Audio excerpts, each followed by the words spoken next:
So I'm Michael Desouza. So just like quick little background, I started a company here called Tap Tapas a few years ago. We were focused on building mobile applications, so we were a service-based company. I eventually went on to sell that company, and I've since moved on and I'm working for someone else. So kind of gone a little bit backwards in the sense that I went from the entrepreneurial part of myself and now I'm looking and working for somebody else. So I'm not going to tell a story about profound gratitude. I'm obviously grateful for my daughter and my wife and family and all that stuff.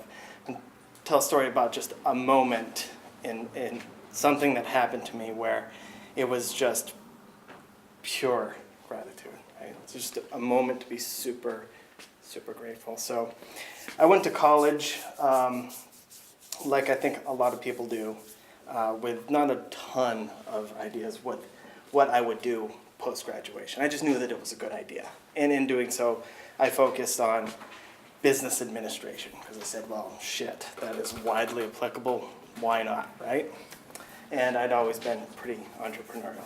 So as I approached graduation, I really weren't loving the prospects in front of me. So I thought it's time for me to take a little bit of time, enjoy the world that the people that have come before me had created, and see what else was out there before I really kind of locked into a track.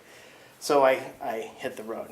And one of my trips of many, I went to Australia, because one of the things that I really love to do is surf. Even that I live in Maine, I do love to surf. So Australia, mecca of surfing.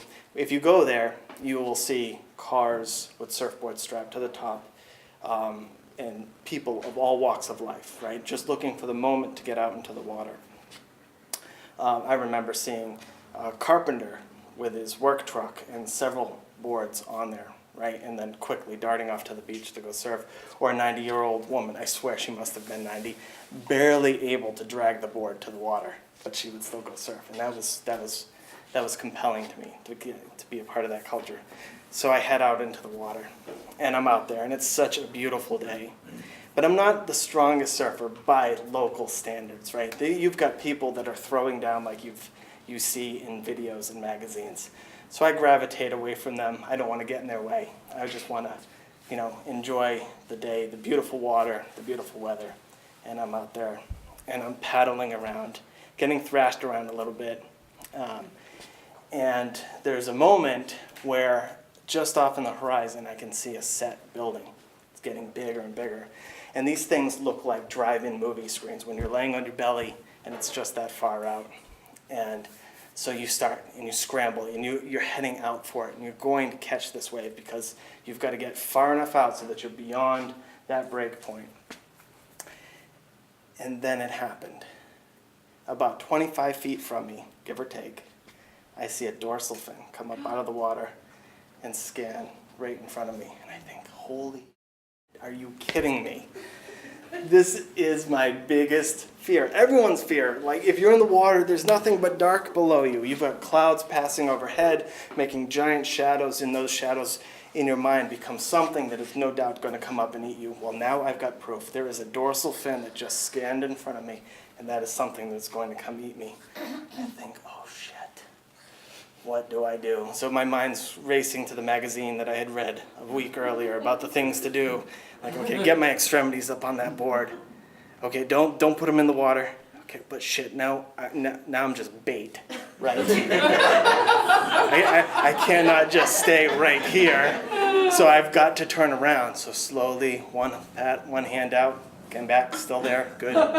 Do it again, and I get it turned around. Okay, now I'm pointed back at the beach. Beach is where I want to be. Beach is safety. So the wave starts to come up behind me. I'm like, okay, I need to paddle to get momentum to get on this wave, but paddling makes you look like a fish that's in trouble and food. So I'm like, okay, no, I'm just gonna do it. And I give 1, 2, 3 big strokes. And just as I do, I turn over to check the wave as it's coming up behind me and it's cresting and it's big, but it's thin, so the light's passing through it, and I can see the outline of a body in that wave. Within a moment, out of the water leaps a dolphin, and I go, holy Thank God that's a dolphin. I was so grateful at that moment, and I still went to the beach, and that's my story on gratitude.